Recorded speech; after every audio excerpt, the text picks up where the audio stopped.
안녕하십니까. 유튜브 기반 종합 인터넷 매체죠. 스픽서, 그리고 송국근의 혼술이 공동 제작해서 보내드리는 송국근의 혼술 타임. 원래는 토요일 날 방영을 해드리는데 오늘 특별 편성을 했습니다. 오늘 초대 손님이 나경원 전 원내대표입니다. 자, 나경원 전 원내대표 모시고 현재 국내 정치 상황, 그리고 특히 이 당권 문제, 국민의힘 당대표 경선이 어떻게 되는 것인지, 전당대회는 언제 해야 되는지, 그리고 이 역선택 방지 조항을 어떻게 넣어야 되는지, 아예 책임당원 비율을 100%로 하는 건 어떤지, 자, 이런 좀 민감하지만 그 현안이 돼 있는 그런 문제를 짚어봤고, 특히 지금 나경원 전 원내대표는 이 여론조사에서 당심에서는 1위가 나옵니다. 1위가 나오는데 아직은 당대표 출마를 선언을 하진 않았죠.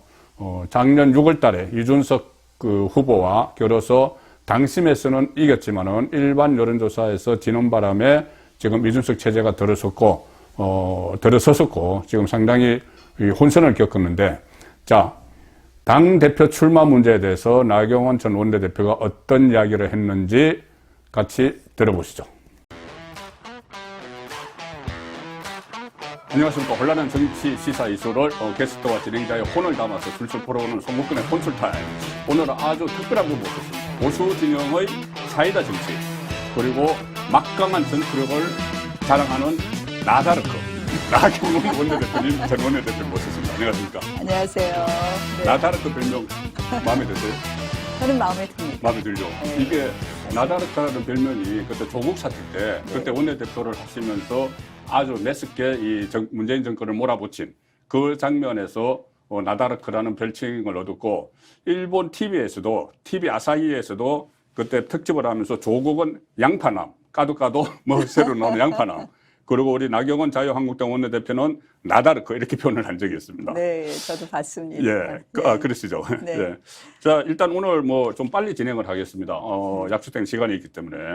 이 2007년 대선 때 이명박 후보의 대변인을 하셨고, 그런데 네. 이명박 정부가 출범하고 나서 상당히 초반에 어려웠어요. 네. 그런데 지금도 마치 그때와 같은 상황이 되고 있는데, 지금 전반적으로 이 대통령 시정연설까지 보이콧하겠다, 이렇게 이야기하고, 주말에는 보수 진보 진영이 집회에서 충돌하고 했는데, 지금 그 종국 상황을 어떻게 진단을 하세요?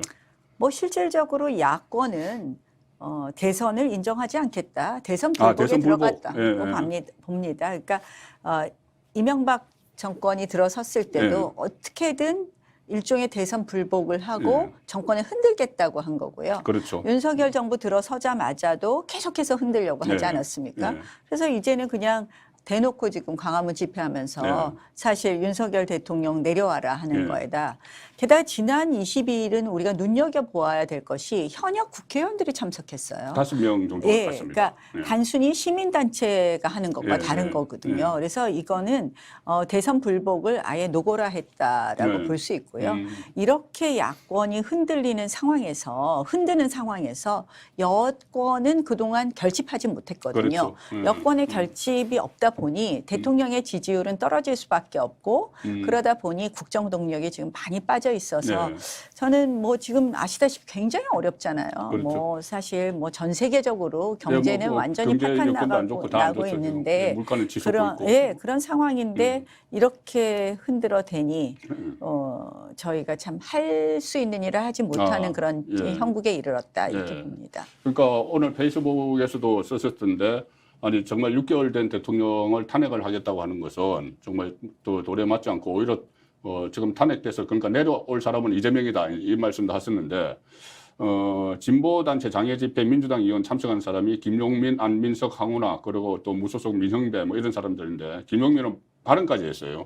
마이크 들고 발언까지 했는데, 지금 이 탄핵을 주장을 하고 있는데, 이것이 이 목적이 진짜 뭔지, 정말 탄핵을 하려고 하는 건지, 아니면은 이 탄핵 발의로, 국회에서 발의로까지 이어질 걸로 보시는지, 그 부분을 좀 말씀을 주시죠. 아니, 6개월도 안 된 대통령한테 탄핵을 이야기한다는 거는, 그거는 자유민주주의, 뭐 대한민국의 헌정 질서를 부정하고 파괴하겠다는 거 아닙니까? 결국 그렇게 해서 끊임없이 어떻게 보면은 국정 동력을 빼겠다. 예. 그게 목표이겠죠. 아, 국정 동력을 빼겠다. 그러면 일단은 위협용으로 보시는 건가요? 아니면 저는 뭐 직접 힘 발휘하기는 빼기? 어렵다고 보는데요. 이제 새로운 또 단계에 들어간 것이 네. 사실 검찰 수사가 시작이 되면서 네. 이재명 당대표 쪽으로 뭐 지금 검찰 수사 결과를 보면은 예. 상당한 수사가 진행될 수밖에 네. 없는 것 아닙니까? 이것도 지금 정치 보복 프레임으로 가져오고 예. 있고요. 지금 얼북몰이 사건도 두 사람이 구속이 됐습니다. 예. 해양청장하고 그렇죠. 구속이 됐기 때문에 이 부분에 대해서도 좀 더 고위급이 수사될 수밖에 없고 예. 이런 수사의 칼끝이 정점으로 갈수록 아마 거세게 반응하면서 이 부분 탄핵과도 연관을 시키지 않을까 이렇게 봅니다. 그러면 실제로 지금 이재명에 대한 어떤 뭐 그 강제 수사가 본격화되고 또 문재인 전 대통령에 대한 수사 또 강제 수사가 들어가고 만약에 소환이라도 하고 하면 그 시점에는 맞불을 놓는 차원에서 뭐 탄핵 발의를 할 수도 있겠네요.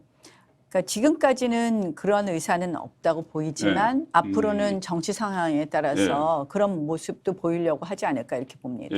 네. 어제 탄핵 발의는 그 대통령 같은 경우는 그 가반이죠. 가반이고 가결은 3분의 2인데 또 뭐 헌재도 가야 되고 해서 여러 가지 그 고비는 있지만 어쨌든 판의 코너로 몰리면은 민주당에서 탄핵 발의를 하겠다 이렇게 엄포를 놓을 가능성이 있는 것 같아요.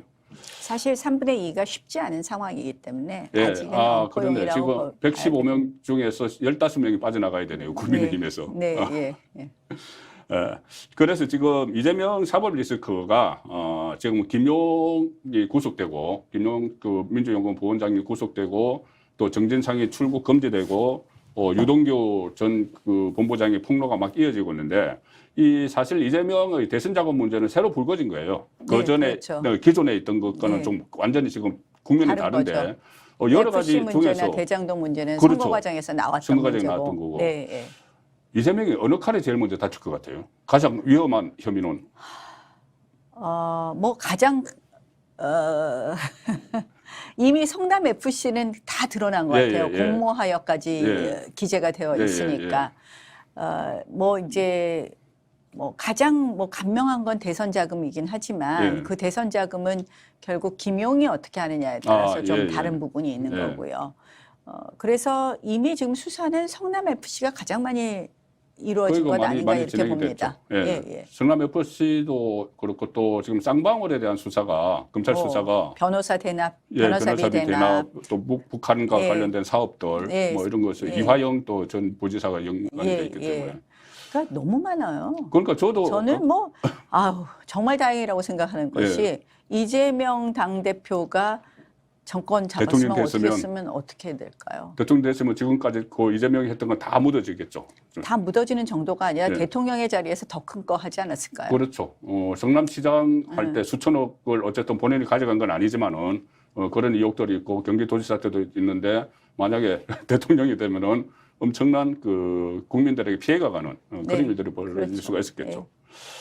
자, 그런데 지금 이재명 그 대표 쪽에서는 오늘도 이재명 그 눈물을 보였어요. 그 압수수색을 하니까 그 당사 가서 눈물을 보이면서 참담한 심정이다 이렇게 하고 국정감사를 민주당 보이콧하면서 용산 대통령실로 달려갔습니다. 이것을 정치보복이다 이렇게 이야기를 하는데 이 법조인 입장에서 판사를 지낸 법조인 입장에서 이걸 정치보복으로 봐야 됩니까? 아니면은 범죄에 대한 단죄로 봐야 됩니까? 아니. 뭐 수사를 일부러 만들어서 하는 것도 아니고 이미 드러난 많은 것들을 수사하는 과정이고요. 대선 자금은 물론 이제 처음 불거지긴 했지만요. 이걸 정치보복이라고 이야기하는 거는 참 누가 봐도 납득이 안 된다고 생각을 합니다. 한마디로 이것을 묻는 것이 한마디로 법과 정의가 실종되는 사회가 되는 것이라고 생각을 하고요. 결국 법과 정의를 실현해가는 과정이다. 누구에게도 치해법권은 없다. 누구에게도 성역은 없다. 민주당 당대표라도 잘못한 것이 있다면 당연히 수사를 받고 재판을 받아야 된다고 생각을 합니다. 이제 저는 민주당 내부에서도 상당히 지금 곤란한 것 같아요. 이미 이제 김혜영 전 의원 같은 경우에 단일 대우로 가는 것이 맞겠느냐 이런 이야기 하거든요. 이제 이재명 리스크를 떨어내고 싶은 것이 민주당 내부의 생각이 아닐까. 그래서 예. 그 민주당 내부의 이런 생각이 어떻게 보면 그래도 상식적인 민주당의 생각이고 그것이 국민들의 상식에도 부합한다고 예. 보거든요.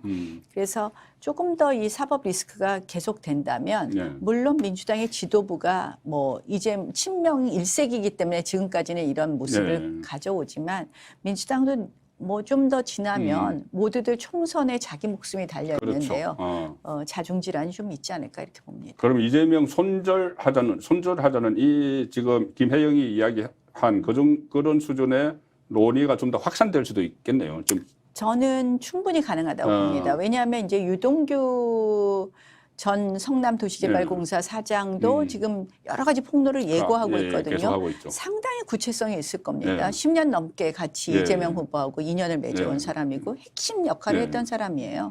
그렇다면은 저는 그런 팩트, 뭐 새롭게 나오는 내용들에 따라서 이제 더 이상 방어하기 어렵다 하면 손절하지 않을까 이렇게 생각합니다. 유동규 씨가 그런 이야기를 했거든요. 지금 작은 돌멩이 몇 개 던졌는데 저렇게 안달인데 큰 돌멩이 던지면 어떡하려고 하느냐 이렇기 때문에 뭔가 또 폭발력이 강한 것을 또 던지게 되면은 또 새로운 혐의가 드러나고 하면은 그 수준에 따라서 수위에 따라서 이재명 손절론이 민주당 내에서도 일어날 수 있다. 네, 예. 충분히 가능할 거다 이렇게 예. 봅니다. 예. 뭐 미국 가 있는 이낙연 전 총리가 매우 좋아하고 있다는 소문도 그렇습니까? 있더라고요. 그냥 이거는 그냥 소문입니다. 소문이니까 예. 그 그 비대위에 대해서 이낙연이 다시 돌아오는 뭐 그런 시나리오도 있는데요. 예. 뭐 이거는 괜히 또 뭐 아니 언론에 났어요. 어디 네. 언론 저도 봤는데 네. 그 비대위 지금 그러니까는 대안까지 생각을 하고 있다는 거예요. 그래서 비대위를 하면은 이낙연이 돌아오든지 김부겸 전 총리가 오든지 뭐 그 시나리오는 또 나오고 있는 것 여러 같아요. 가지 시나리오가 있을 수 있을 것 같습니다. 예. 근데 이 정치보복이라고 이렇게 하면서 이재명 쪽에서는 대장동 특검 이렇게 들고 나오고 또 그때 이재명 대표가 선거법으로 기소가 되니까는 169명 전원 명의로 김건희 특검 이렇게 했는데 그런 대응 방식은 좀 어떻게 보세요? 대장동 특검. 네, 대장동 특검만 아니 특검 하자는 사람이 범인이라고 그럴 때는 언제고. 그렇죠. 대장동 특검 얘기를 하는데요. 네. 사실은 뭐 지난 정권 때는 검찰이 수사를 그냥 무마하고 있었지 않습니까? 그러더니 이제는 또 그때는 뭐 특검에 대해서는 그런 입장을 보이더니 이제는 또 특검을 하자고 하니 참 어이가 없습니다. 그래서 그렇죠. 뭐 아까 저 오늘 보니까 뭐 한동훈 장관이 뭐 수사 받는 사람이 뭐 쇼핑할 수 없다. 수사 기간에 쇼핑할 수 없다. 쇼핑할 수 없다고 표현을 했는데요. 맞습니다. 뭐 수사가 상당히 진행이 됐는데 특검을 주장하는 것은 결국 수사 지연을 목적으로 한 것이다고밖에 보이지 않습니다. 그래서 뭐 그게 쉽겠습니까? 네. 자, 그런데 지금 뭐 이재명 사법 리스크는 지금 정점으로 치닫고 있고 문재인 사법 리스크도 있잖아요. 문재인 전 대통령 사법 리스크도 있는데 점차 현실화되고 있습니다. 지금 서욱, 김홍이 이렇게 그 구속이 이미 됐고 또 여러 가지 문제가 있습니다. 대북 문제, 그러니까는 서해안 공무원 피살 그 월북몰이나 이 북한 어민 강제 북송 외에도 여러 가지가 있죠. 월성원전 경제성 조작 사건이나 산업부 블랙리스트 사건 이런 것들이 있는데 다만 이재명 전 대표와 달리 문재인 전 대통령에 대한 수사는 좀 신중해야 된다 이런 이야기도 있거든요. 이게 그 자칫 악순환이 되풀이될 수가 있기 때문에 그 부분은 어떻게 보세요? 저는 뭐 충분히 공감합니다. 사실 이제 전직 대통령이 계속해서 재판받고 기소되고 하는 것은 저는 맞지 않다고 생각을 해요. 언젠간 그 연결고리를 끊어야 되는데요.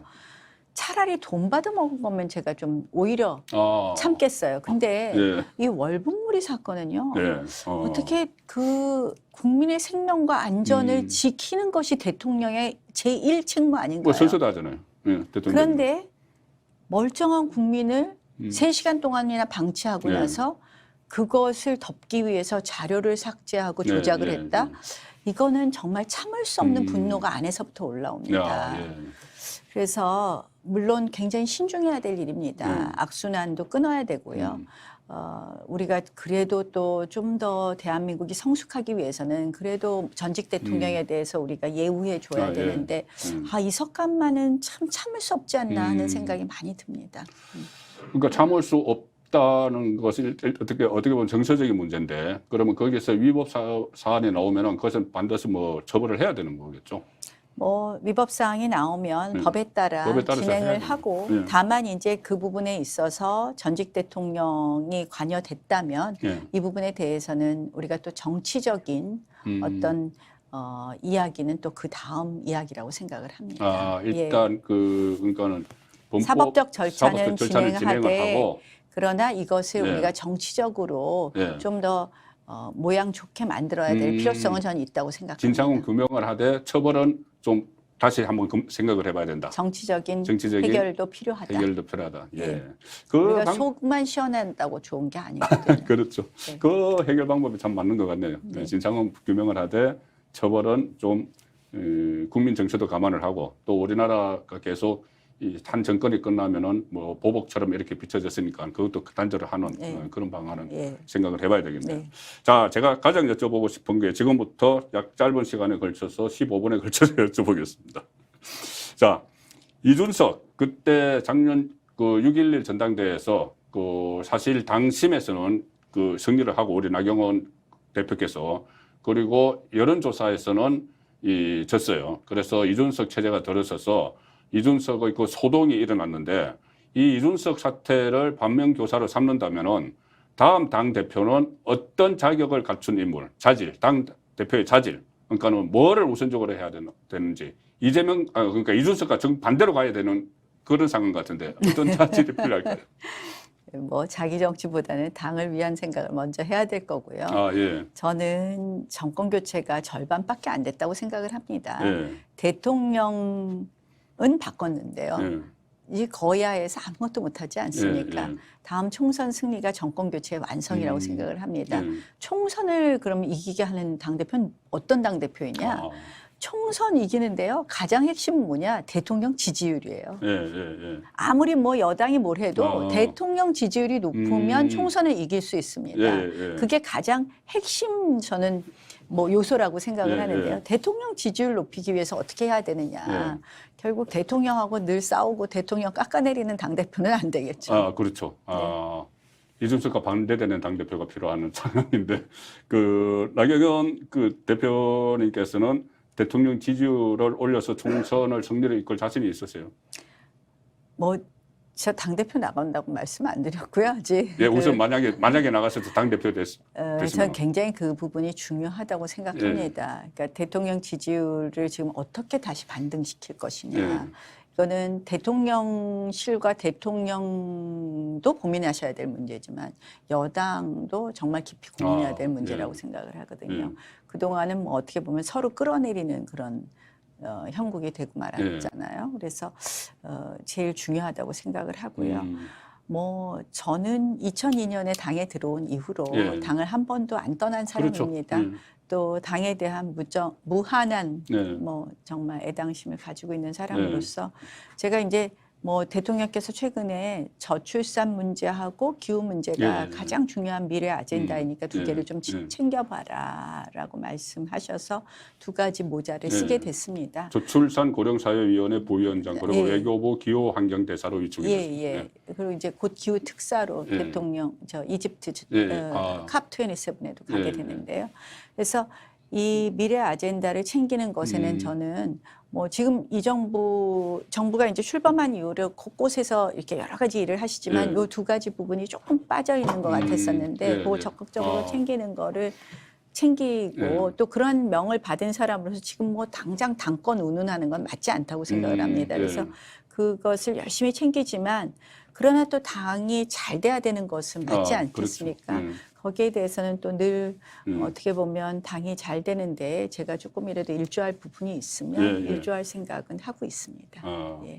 그 전에 이 저출산 고령사회위원회 부위원장에 발탁이 되시니까 뭐 교통정리가 뭐 됐다 이런 이야기들도 나오고 저도 그런 줄 알았어요.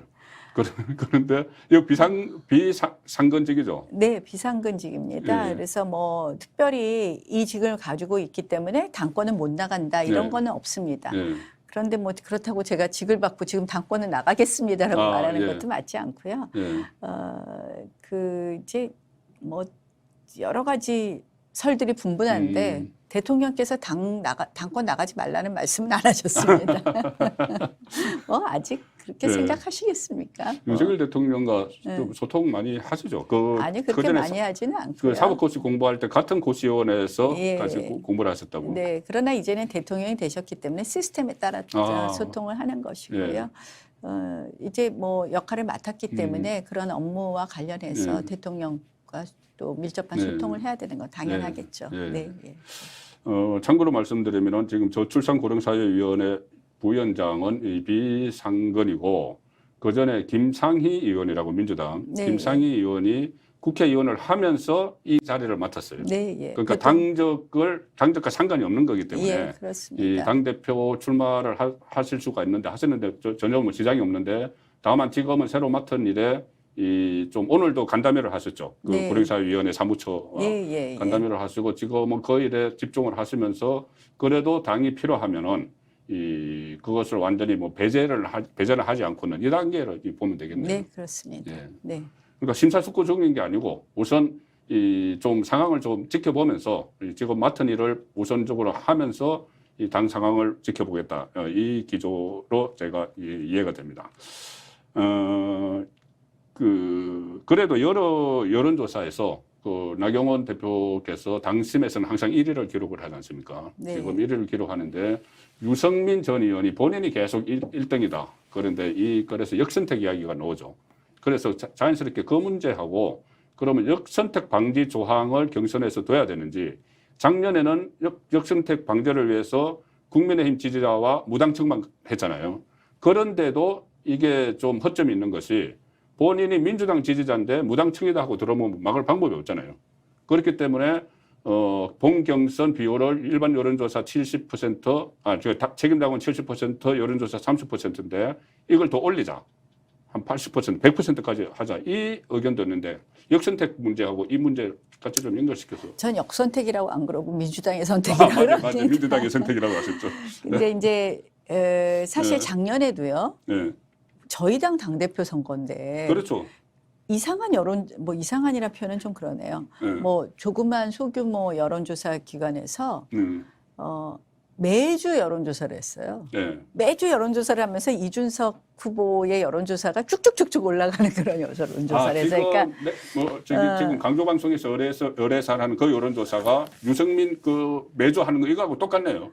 뭐 굳이 뭐 그렇게 말씀을 제가 똑같다고는 말씀을 안 드리겠는데 그때 제가 너무 이해가 안 되더라고요. PNR이라는 여론조사 기관이었는데 그리고 PNR. 지방의 매체하고 해서 맞습니다. 매주 하더라고요. 여론조사를. 요즘은 좀 안 하는 것 같은데. 아니 그러니까 그때 매주 그때 있습니다. 매주 당대표 있어요. 선거 때. 그래서 정말 굉장히 단단히의 지지율을 갖던 이준석 후보를 그러니까 여론조사가 여론을 만들어가는 형국을 만들면서 폭발적으로 올렸죠. 저는 뭐 여러 가지 지금 항상 우리 당대표 선거에는 민주당 당대표 선거할 때는 그런 법을 못 봤거든요. 여론조사 기관에 나와서 막 몇 주씩 하는 걸. 근데 우리가 하면 꼭 그래요. 그건 어떻게 보면 우리 당이 너무 민심을 많이 듣는다고 보기 때문에 충분히 조작할 수 있다고 생각해서 이렇게 개입하는 거 아닌가 하는 그런 의심도 들어요. 일반 여론조사 비율이 민주당보다 훨씬 높으니까. 그러니까 민주당은 10%밖에 안 되니까 해봤자 안 되는데 우리는 30%나 되니까 이런 거 아닌가 하는 생각도 들거든요.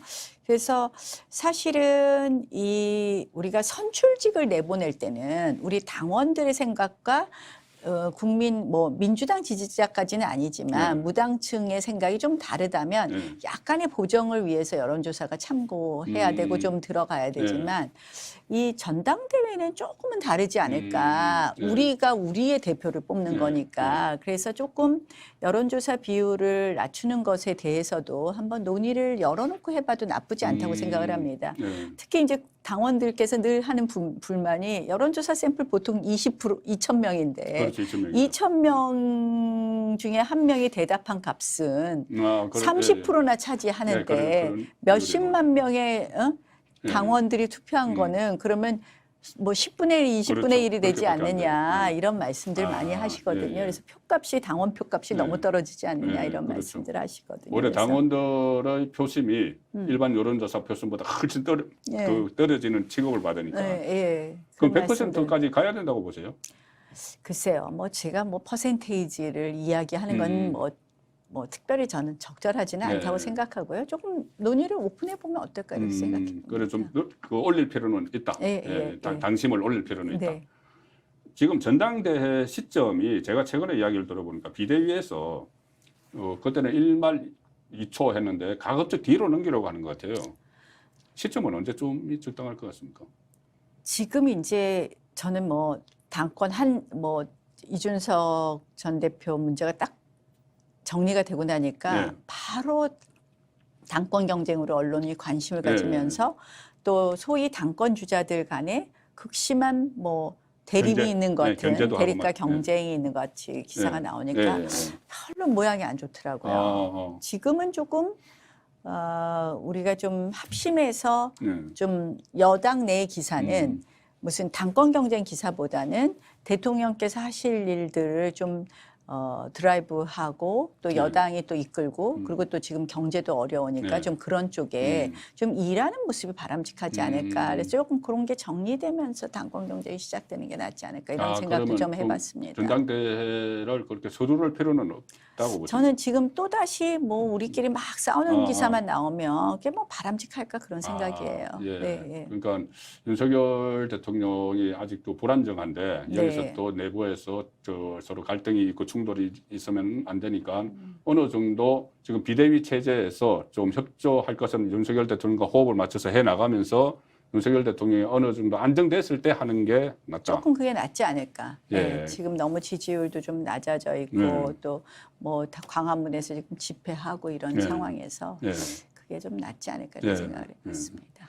그러면 이런 부분까지는 아직 생각을 안 해보셨을 것 같은데 내각에서 뭐 차출을 한다. 권영세, 원희룡, 한동훈 뭐 여러 가지 시나리오가 있더라고요. 그 가능하다고 보세요. 그거 좀 지금 내각에서 지금 빼오는 것은 좀 너무 무리한 것 아니냐 이런 분석도 많이 있던데. 뭐 시기와 관련된다고 봅니다. 전당대회 시기와. 예, 네. 그렇죠. 예, 잠깐 뭐 조금 1년도 안 더 됐는데 지켜- 그냥 네. 바로 할 수도 없는 거고. 네, 조금 더 지켜보시죠. 뭐. 예. 좀 시간이 지나서 그 장관도 그 업무에서 어느 정도 성과를 내고 하면은 뭐 나올 수도 있지만 네. 지금은 시기상조다. 네. 예, 그렇네요. 자, 윤석열 대통령 지금 계속 그 갤럽 조사에서 20%대를 계속 머물고 있는데 이 원인은 뭐 여러 가지입니다. 갤럽에서 그 묻는 거는 인사 문제 이런 것이 있고 또 무슨 뭐 외교 문제를 잘못한다고 하는 사람도 있고 한데 제 주변에 있는 저는 이제 대구에 있는 영남일보에 있으니까 그 대구에서 75%의 지지를 득표를 했거든요. 근데 지금은 갤럽 기준으로 한 지지율 한 40%, 45% 나와요. 그래서 그 이유가 제가 듣는 거는 왜 당초에 대통령이 될 때 약속을 했던 이 공정과 정의 그리고 반칙과 특권을 없애는 그 문재인 정권에 대한 수사 이런 것을 왜 안 하느냐 이 이야기던데 지금 이것은 제 생각이고 지지율이 좀 올라가지 못하는 이유가 뭐고 반등을 할 수 있는 방법은 뭐라고 보시는지? 저는 좀 처음에 무능 프레임에 빠진 것 아닌가 이런 생각도 많이 해요. 무능 프레임에. 예, 그러니까 이제 이거는 그러니까 야당이 끊임없이 발목 잡고 흔든 결과라고 생각을 하는데요. 그러니까 계속 씌우는 거죠. 프레임을 막 씌우는 거죠. 그러니까 예컨대 최근에 그 미국 가서 하신 발언 같은 것도 사실은 그냥 지나갈 수도 있는데 이것도 그렇죠. 사실은 대통령을 흔드는 거거든요. 흔들기 위해서 그러니까 이제 뭐 사담인데 뭐 푸념이죠, 푸념. 표현은 좀 썩 마음에 안 들어요, 저도.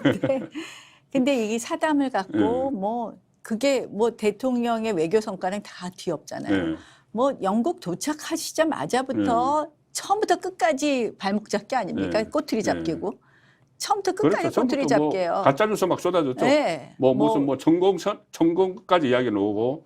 게다가 무슨 김건희 여사에 대해서도 무슨 그 모자 갖고도 막 다른 가짜 뉴스하고. 가짜 뉴스가 쏟아졌어요. 그러니까 이런 어떤 끊임없는 꼬투리 잡기 이게 일종의 무능 프레임을 만들어냈고 거기서 지금 벗어나지 못하는 것 같습니다. 그래서 좀 대변화, 대전환이 좀 필요한데 그건 결국 일로서 성과를 내야 된다. 지금 이제 경제가 어렵다 하지만 네. 이게 좀 연착륙하게 뭐든지 네. 주택 문제든 뭐 지금 주식 문제든 아니 국민들이 웃을 일이 없어요.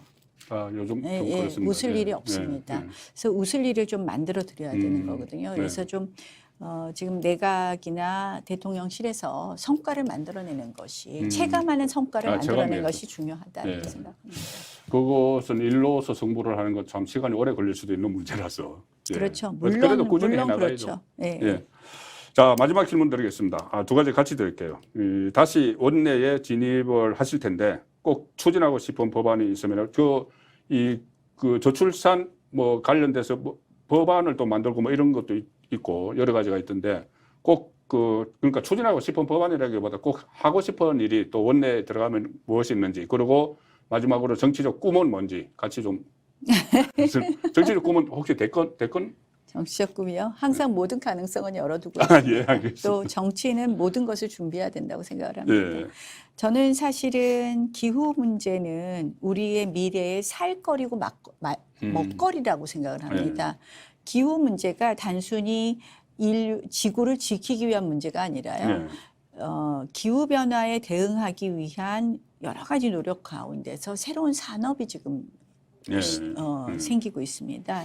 이러한 것에 우리 대한민국이 빨리 자리 잡지 못하면 미래 먹거리가 없어지는 거거든요. 그래서 이 기후 문제에 대해서 좀 더 적극적으로, 저는 뭐 지금 1년도 중요하고 앞으로도 계속 중요할 것 같아서 기후 문제에 대해서 조금 더 적극적으로 준비하고 미래에 우리가 기후와 관련된 산업에서 사실 선도적인 역할을 할 수 있도록 좀 만들어 보겠다는 생각을 하고요. 이 저출산법은요, 저출산 고령사회에 관한 기본법은 2005년에 만들어졌어요. 아, 만들어졌습니까? 예. 근데 그 법이 내용을 보면 너무 예전 시각이에요. 지금 17년이 지났고 그 사이에 출산율은 더 나빠지고 또 고령사회는 더 빨리 와 있지 않습니까?